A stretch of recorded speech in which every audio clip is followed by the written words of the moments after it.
My jittery breath steadies. My head clears somewhat. This must be the journal.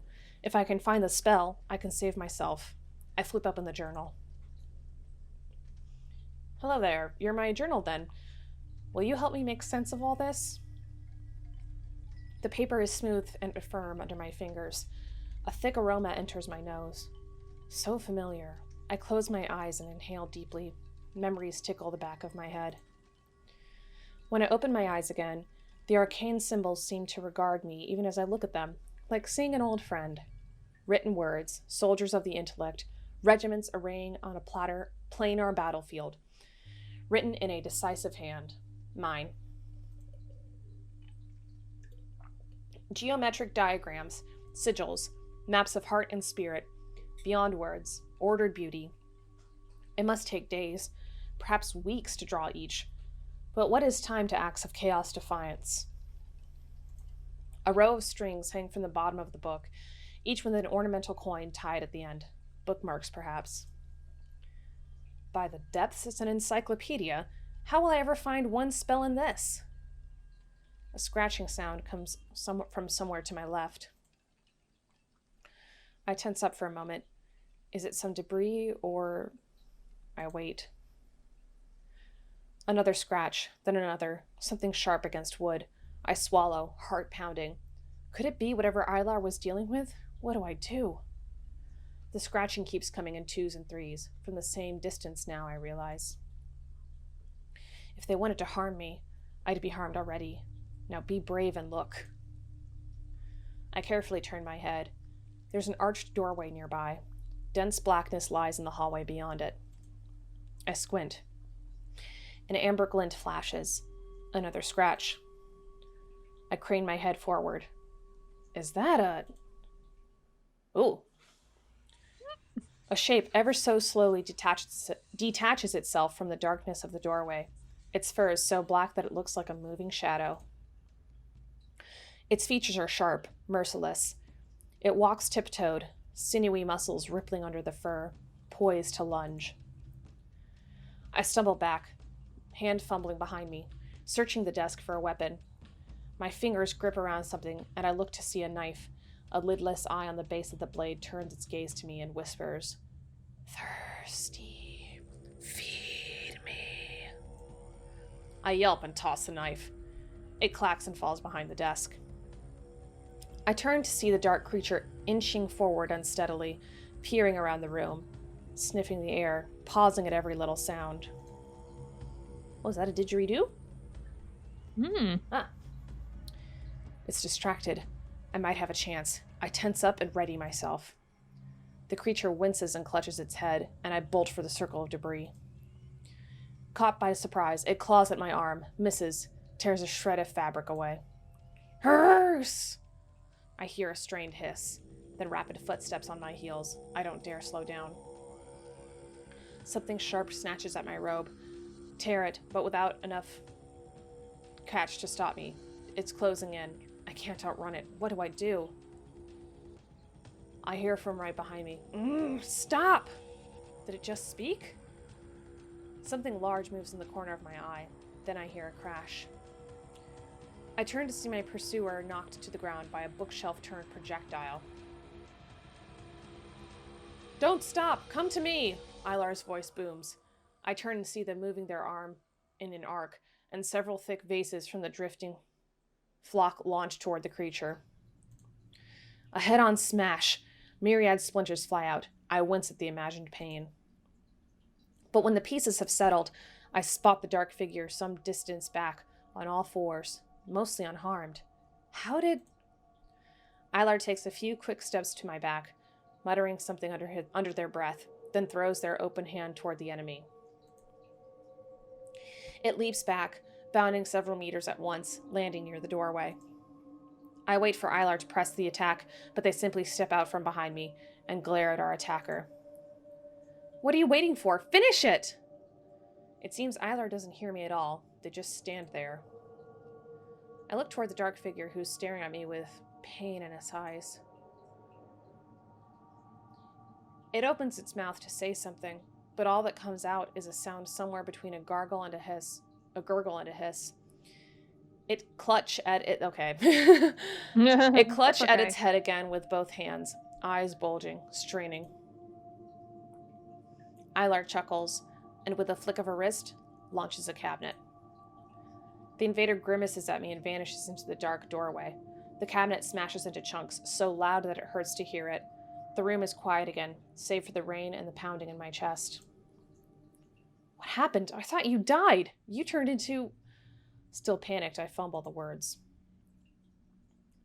Ilar's triumphant stance falters and they hunch, clutching at their shoulder. Hold the tears, love. I was only nearly dead, but enough to draw out that creature. I cringe. Don't call me that. Draw out? You were using me as bait? You wound me. I thought we were being partners. And it worked, didn't it? Did you see the look on its face? I cross my arms and consider it for a breath, then sigh. I suppose. So, who or what was that creature? That might have been a Lucazi, attracted to vulnerable humans, slippery as eels they are. But we outwitted this one. Skeptical, I cross my arms. Is that so? Yeah, I didn't like that. I was suspicious about that. What do you mean? Because it didn't. I mean, it seemed to me that that was a being of some intelligence. Why would it tell you to stop? And it was like glancing around the room, like nervously. I don't know. Maybe this is just my encounter with Zevran, Ari, and I from Dragon Age Origins, and that sort of thing. Believing that if Yeah. you help people, then they'll join your RPG party. But I don't know. That's just that's just me. Yeah. Quite. We won't have to worry about it for a while. Why didn't you finish it off when you had the chance? I peer out nervously, throat tight. And these Lucazi, are there more of them? Ilar swallows, seemingly uneasy all of a sudden. Eyes clamped shut and swaying. Are you alright? Say something! I reach out a hand in case they topple over. Just the one, they mutter. Oh. Good, I think. Not sure what to do with my outstretched hand. I scratch my nose. Aw. Breaths returning to normal, they straighten up with some effort, massaging their throat. Ilar finally shakes their head and says, Not that this isn't delightful, but we should probably get to work, eh? Come now, they say, leading toward the back of the room. My head is bursting with questions now that the danger has passed, but when we get near the darkened doorway, my pulse quickens and I hesitate. With just a few gestures of the hand and some words I don't recognize, Ilar slams the door shut and blockades it with loose stones. Show off, I mutter, staring at Ilar. Then I notice them visibly hunch and wonder how much it's costing them to do these things. A thin, silvery thread drifts close to my face. I wave it away, thinking it's spider silk. It sticks to my hand, and I realize that there are dozens of these threads growing out of Ilar's shoulder. Now that I'm paying attention, their form also seems to flicker, insubstantial. Their hand is so feverish it's uncomfortable on my skin. My own hands are flickering the same way. I draw a sharp breath. What is happening? Noticing my growing unease, they face me, waving a hand nonchalantly. Don't worry, it's normal for heart vessels under these conditions. Or did you forget that too? Who said I was worried? I'm just curious. What is this heart vessel? And stop reminding me that I forgot things. They shrug. Of course you are. Their bodies made from waters, energy condensed. Somewhat elementary, really, as far as magic goes. Confused, I glance toward the statue-like figures, but Ilar seems to have read my thoughts. That's a profane vessel, your anchor to this realm. You know, your flesh. Also quite elementary, right? I answer flatly. So that's why there are two of me. One is physical, and the other is sublime, Ilar finishes. You're catching on. They smirk, putting a thumb under my chin, eyes aglitter with admiration. Exquisite. They tilt their head from side, examining me. Caught off guard, my cheeks warm up. I scowl. It took some skill crafting this body from my waters, if I may be so immodest. A shame it falls apart in the currents. Good thing I can remake it as fast. They click their tongue. I wish you knew what a feat it is, but alas. Okay, he's just rubbing the shit in. Yeah. He's so damn happy that you don't remember a goddamn thing. A real shame that I can't grasp the extent of your greatness, your modesty. I swat their hand away. A puff of hair-fine strands detaches from them, drifting perilously close to my face. I flinch. They put their hands behind them, turning serious. So, you understand why I would appreciate it if you didn't stray too far from your physical body. So as not to have your masterpiece fall apart? I gulp, humor fading. They nod and start walking again, leading me on. Precisely. It'd be a waste of my waters, not to mention very unpleasant for you. Queasiness comes over me, and I feel itchy all over. I brush away the strands, rubbing my arms, pressing the illusory flesh, but the itch won't go away. I don't know if this will help, but you don't remember what sunkens are, do you? They say after a few steps without turning around. Huh? Bottom dwellers of the seas, heartless, hollow, hungering things that just go on trying to feed for an eon, but can never satisfy their cravings. Their voice drips with disdain. No, are they lurking here too? I step closer to Ilar. They shake their head. Not yet, but if you stray from your body or me for too long, then... They look down, pensive. Memory, reason, even the essence of who you are may be lost, so... Promise me you'll come back right away if you experience anything strange. They pause, then add, don't make me worry. Eyes heavy and head numb, I rub my temples, muttering, stranger than all of this? Ilar gives me a flat stare. Oh, you'll know when it happens. Will I ask myself. How would I know what I've already forgotten? I look at Ilar, wondering just how much they know. Is that what happened to my memories? Why don't you look for the spell instead? Then let's stop wasting time.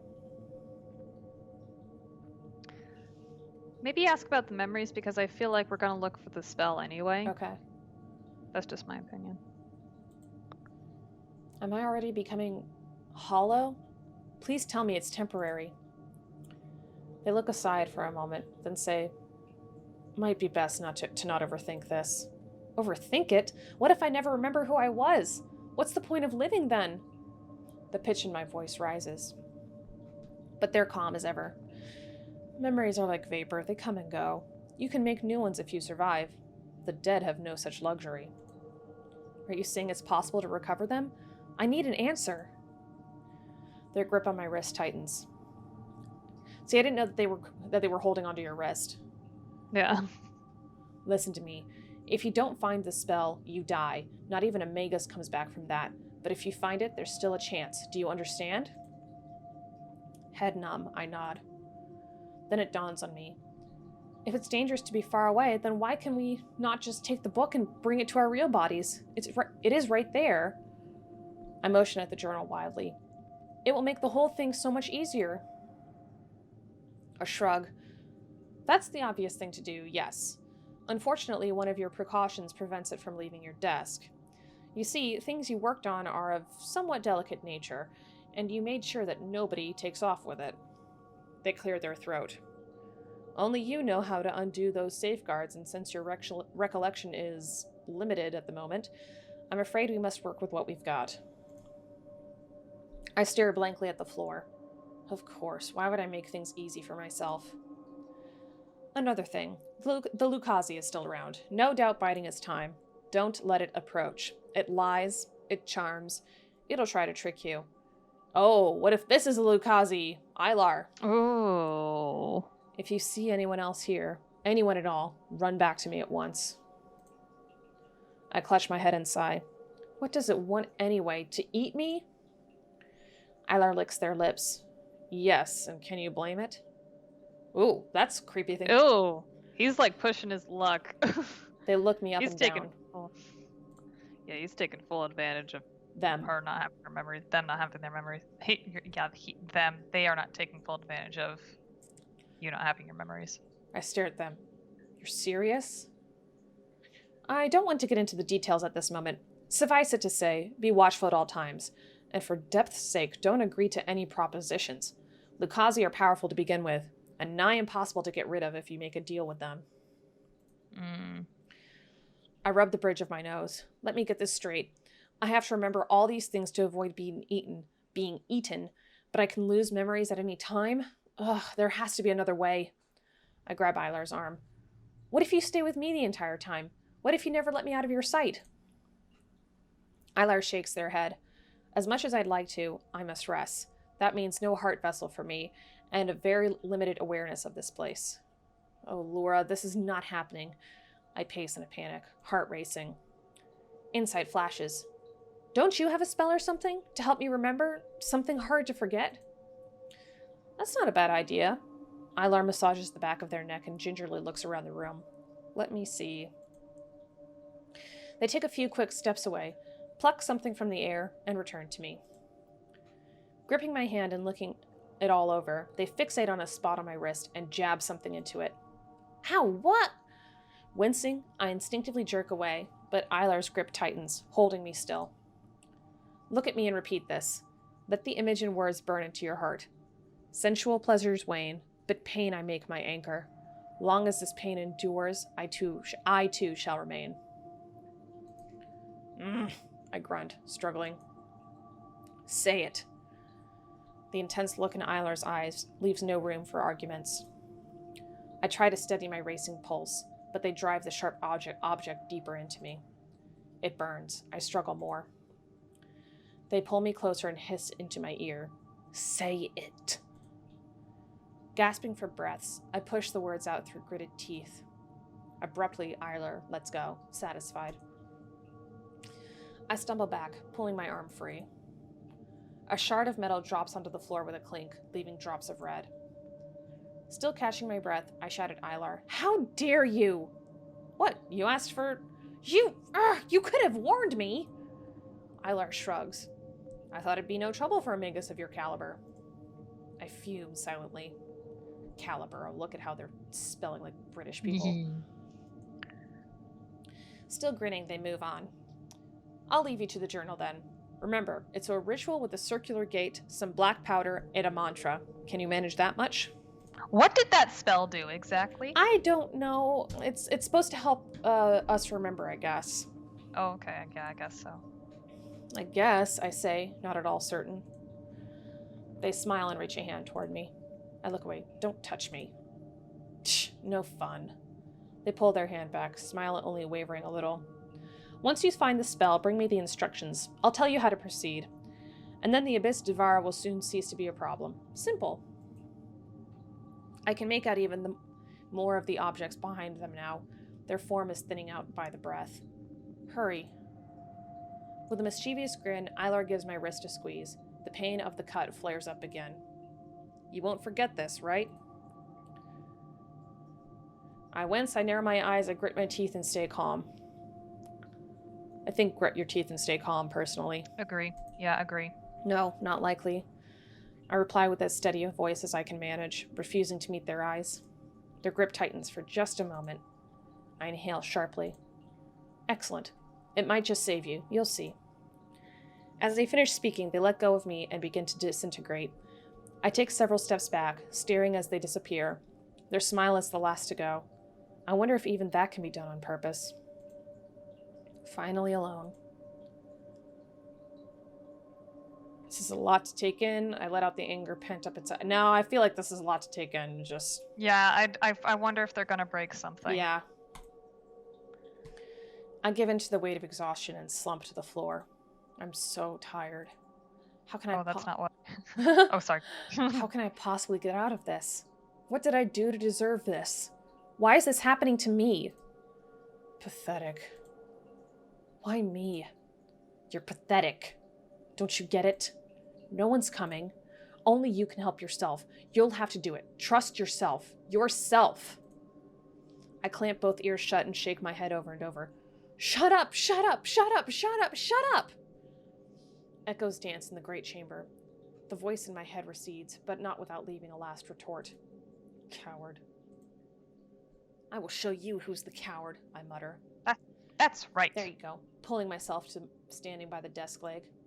I will show you, I tell myself. Remember, don't forget. Don't let anyone approach. Find the spell. I repeat the words in my head over and over, trying to make them stick. Pages of the book flutter through the air, still. Weird. I'm procrastinating. Though the air is still. Though the air is still. Sorry. I'm procrastinating, aren't I? Yes, you are. Fine, I'll get to work. I regard the book, pondering what to do. Oh, where do I even begin? I must have been a formidable magus indeed. Hello, journal, it's me, your master. I think number 3. I pick number 3. Hello, journal, it's Veen, your master.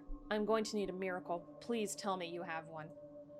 Closing my eyes and desperately hoping, I pinch one of the bookmarks at random and open it up to the page it marks. It reads, Date, 2.6.9548. Mark, cleansing. Expulsera ritual records. Held by visiting shamans of the Orients, a potent brew of mapacho leaf was that's not right, by a circle of third-degree magi, myself included, resulting in distressing nausea and pain of the chest. It reached a point where I wished to be dead rather than to endure another moment of that pain. Then suddenly, I found myself transported out of the profane realm and into a pentagonal chamber within the seas. A group of Dvarna seemed to have been expecting me there. They instructed me to take a knife with a single eye on its handle and carve out a portion of my heart that was tainted black. I did as told and was then ejected back into the profane plane, vomiting profusely until a piece of still pulsing flesh came out. The knife had also been magically manifested in my hand. I felt a most pleasant sensation of joy and relief in the chest, followed by a surge of waters. I was told to discard the piece of flesh, but chose to keep it for further study. How is it still pulsing? How long will it persist? What can be done with it? I must experiment. VFA. Interesting, but I don't have a clue what it's about. Well, the knife earlier. Yeah. There's no mention of a gate, black powder, or mantra. I thumb the side of the volume. It's at least 1,000 pages. I sigh. Bite my lip and push on, be flexible and look for something else. Well, there's gotta be some kind of clue. I don't know. Part of me thinks there has to... Because look at the bookmarks in the image. Yeah. There has to be some kind of clue as to what to look for, you know? Mm-hmm. So what do you think? I think let's look for something else. Okay. Because if we keep flipping through the book, that's going to take a long time, and that's going to leave us vulnerable to the Lucasi. Yeah. Judging by the size of the book, it might take me a moon or two to simply read through it. I'll have to be smarter if I want to survive. Absent-mindedly, I finger out the cut that's starting to itch, scrutinizing the rest of the desk. If I had conducted a ritual recently, there might be some evidence of that. Freshly jotted notes or hastily stored ingredients, perhaps? There must be something. Come on, Veen. Think like yourself. If I was me, where would I look? Thick coralleron locks are set into each lower drawer. A furtive tug, then a firm pull. Both nest meet. I don't know how to say that. Nothing but a dull click. Me and my precautions.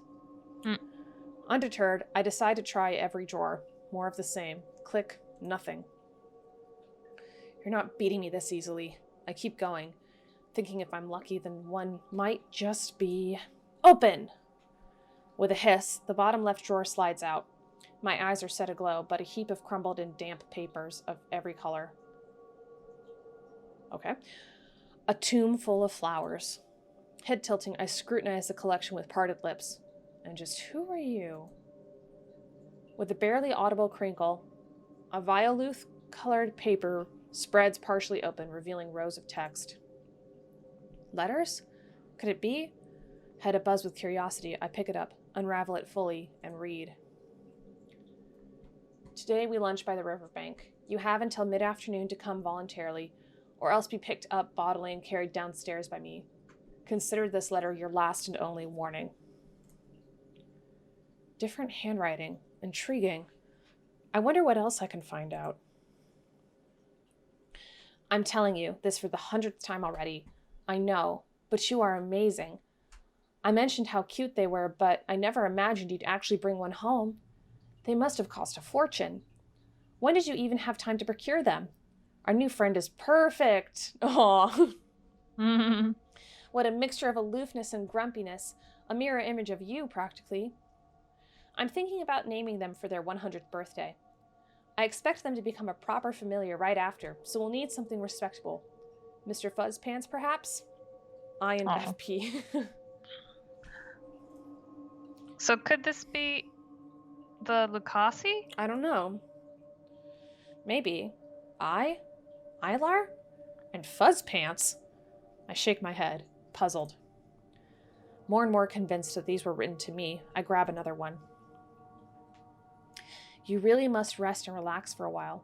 The study has become your prison. I don't wish it to become your tomb as well. I trust you didn't recruit me for that kind of undertaking. Was I some kind of weird recluse? I hope not. A deep rumble shakes my body. I look toward the abyss Devara. Its form is lost in the dense debris circling it. The rumbling settles into a grating hum. It's hard to even think with the noise, but if it gets no worse, I might still get through a few more of these letters and perhaps piece together my past. And if it does get worse? Sink it. I'll take the risk. Sink indeed. Aren't you forgetting something? Go away. Can a voice in your head smirk? I think mine just did. Reaching for another letter, I'm tense all over. A feeling gnaws at the inside of my head. I suddenly feel like a horse had kicked me in the gut, knocking the wind right out of me. Doubling over, knees buckled, I wheeze. You forgot, didn't you? A pain pulses in my wrist. Ugh, no, it's happening again. I have to go back, but the letters... No, I will not go empty-handed. Straining, I snatch a few more letters and turn to leave, but a squirming in my palm alerts me. I look and see empty hands. What? I swear I... Look down. Papers are dropping to the floor in slow motion. Looking to my hands, I see sticky, glowing strings hanging from my wrists where my hands used to be. The odor of rotten eggs fills my nostrils.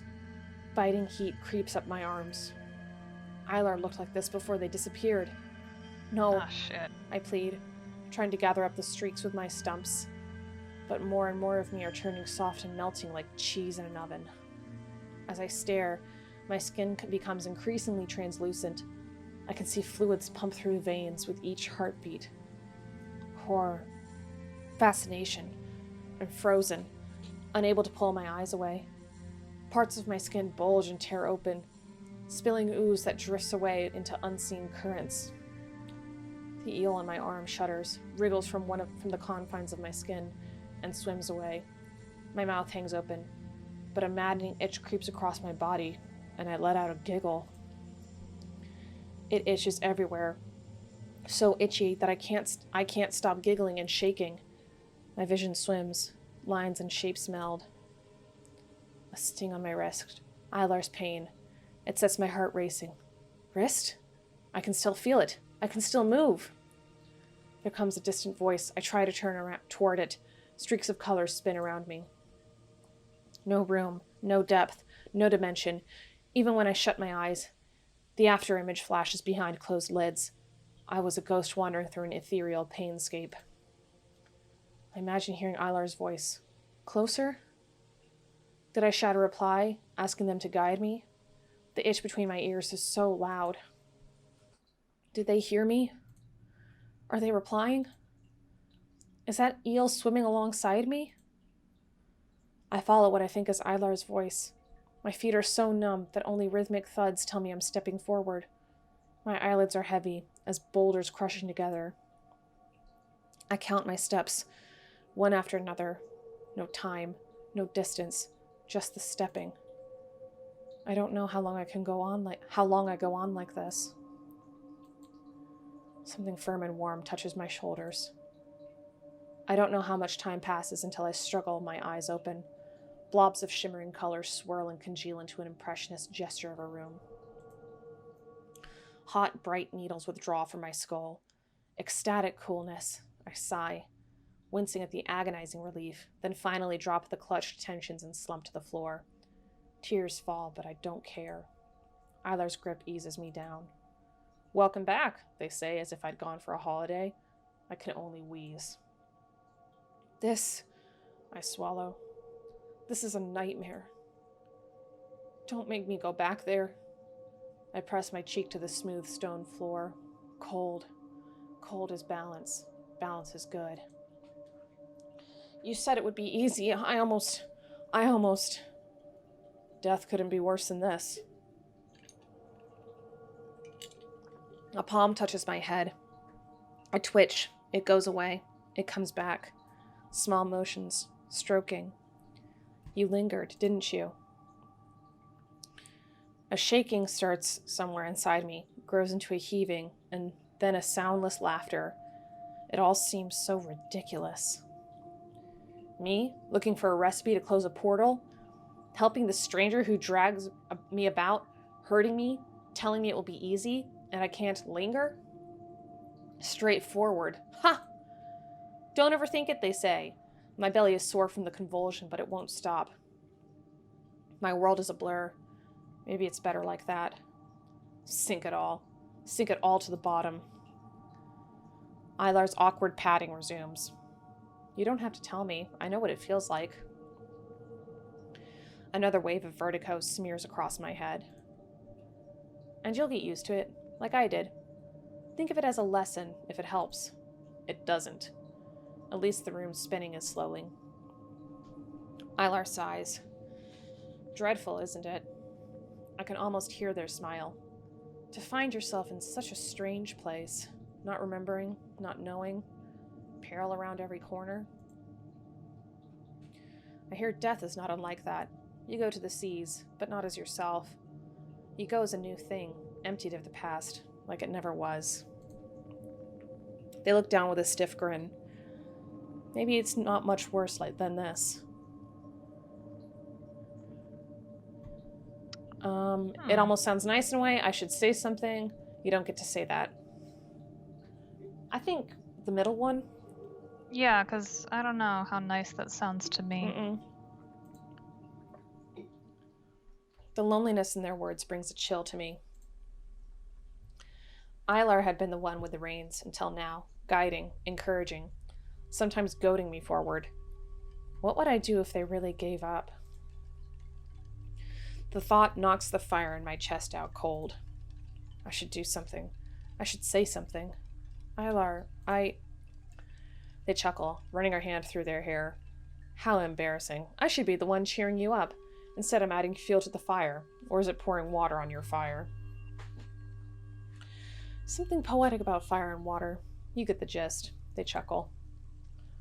I let out a sigh of relief. I might even smile if things weren't so horrible. But I managed to grumble. Very poetic.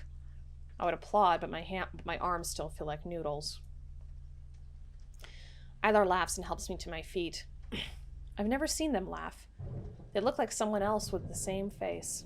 You literally have only known this person for 30 minutes. Well, technically not. Not technically not. Yeah. Catching me looking, they cleared their throat and look away. So, what did you find in the journal? As I open my mouth to answer, my bleary eyes bring into focus the abyss Duvara, a few meters away, sneering with menace. I flinch, taking a step aside to put Eilar between it and me. Eilar's eyes flit sideways, then back to me. They sigh and smile sadly. I've gotten used to innumerable things in my time, but this one's not so easy. You don't say. Eilar rubs the back of their neck, then peers up with mischief in their eyes. What if we gave it a nickname? It's hard to be grave about a thing if it has a silly name. Oh. What do you propose? Mashed potato. I have a better idea. Let's see if this triggers something. If we do Mr. Fuzz Pants or whatever it was. Ooh. I have a better idea. Do you now? They pout theatrically. Let's hear it then. Mr. I don't think I'm going to be able to get anything. I think it's just going to be a... Yeah, I think it's just gonna... Yeah. How about Mr. Fuzzy Pants? Eilar blinks. I put my fists on my hips and give them a flat stare. They sigh. Very well, Mr. Fuzzy Pants it is. I grin with satisfaction. They grin back. Moving on to more succinct matters, then. Have you found a spell we need to slay Mr. Fuzzy Pants? There was this bizarre entry in the journal. I wasn't sure what I was reading, but I couldn't stop. I had to know. It was about a ritual called Expulsera. Raising an eyebrow, Eilar asks, I'm impressed. It was a record of sorts? That's right. I think I took part in a ritual. Eilar smirks. You weren't always as straight-laced as you'd like to think. So it is true. That explains it somewhat. I sense a tension in my head. A puzzle coalesces. But it raises another question. It always does with you. Go ahead. I wrote down things like excruciating pain, being taken out of this realm, meeting some Divarna, and then vomiting out something that was pulsing. The hairs on my neck stand up as I say it. Stroking their chin, Eilar says, That's not a question. I mean, I must have seen some extraordinary things, beautiful things, scary things, disgusting things. I can't even guess it now. Are those memories all just lost now? If you're saddened by that, there's no need, my dear Veen. Why not? It happens to every human being one day.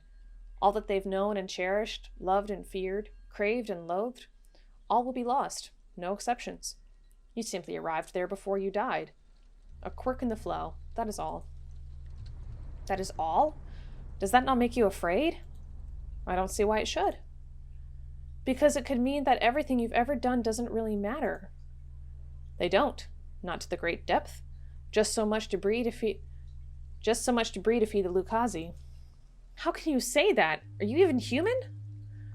Taken aback, Eilar fixes me with a narrow gaze. I swallow, wondering if those were the best choice of words.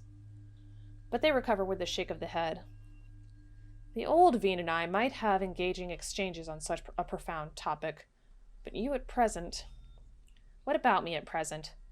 My cheeks swell and I cross my arms, waiting for them to finish so I can give them a sound tongue lashing. They shrug as if I'd asked them about the weather. You're not you anymore. Sadness hits me hard, like a bucket of ice water dumped on the stove. I turn aside and rub my eyes, and don't notice Eilar walk to me until a hand is laid lightly on my shoulder. There are good reasons I don't indulge in all your questions. Their tone is not patronizing for once. Not wanting to meet their eyes, I stare ahead and ask, what might those be? Eilar is silent again, considering their answer, maybe? The fire may be out, but cinders still smolder in my heart, and I can't resist a late retort. And what if the way out of this mess is buried in my lost memories? Did you think of that? Perhaps, but to go down that road would be to stake our salvation on your reverting to your old self. They take their hand away. What is with you in comparing me to the old me? Am I truly that much worse now? Is that what you're driving at? No. A hand raised to the forehead in frustration. Eilar speaks in a tone so low I struggle to hear it. You keep looking behind you, wondering what was lost, but you miss what lies ahead, and by doing so, you doom us both. Their voice drips with dismay. I can only swallow. But then they chuckle. If you want to regain something, then let it be the old Veen's prudence. Do what is necessary. Find the spell. Free us both. Can you do that? I let out a long sigh. All right, I can do that. Sorry if I got distracted, I add. Eilar clears their throat. You didn't encounter any mentions of the ritual we need? No, I had no time. I stroke the spot on my wrist. There are probably a few dozen spells in that book. Eilar begins to pace back and forth, brows locked together, muttering. Those are not uncommon ritualistic components. No, won't get through that way. Need more time. We can't afford to make mistakes, Fiend. You'll have to do better than this. Did you find nothing else? I don't know whether to be embarrassed, frustrated, or indignant. I tried to read more, but my body started falling apart. I almost didn't make it, remember? I feel the cut on my wrist, remembering. Wait, there was something else. There was a letter. It was signed by an I. Was it from you? What was it about? It sounded like you were rather forcefully inviting me to lunch. Probably to save you from starvation. I roll my eyes. Really? Was I that inept? Not inept, dangerously absorbed. It wasn't a big deal. Why are you asking?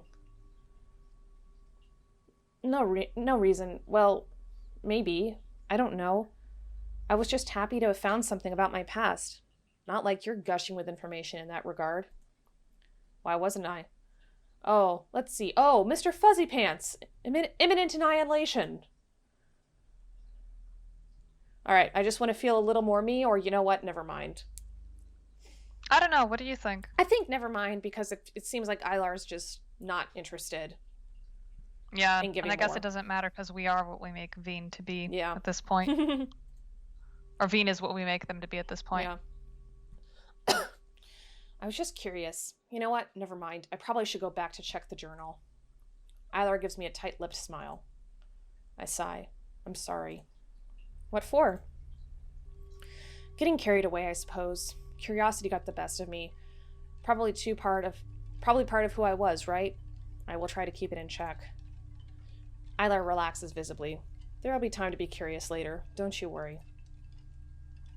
Do I have your word on that, assuming we make it out of here? I start to turn toward the desk, keeping my eyes on Ilar still. They nod. There'll be time, they murmur. It's a promise, then. Don't push it. They grin. I grin back as I walk away.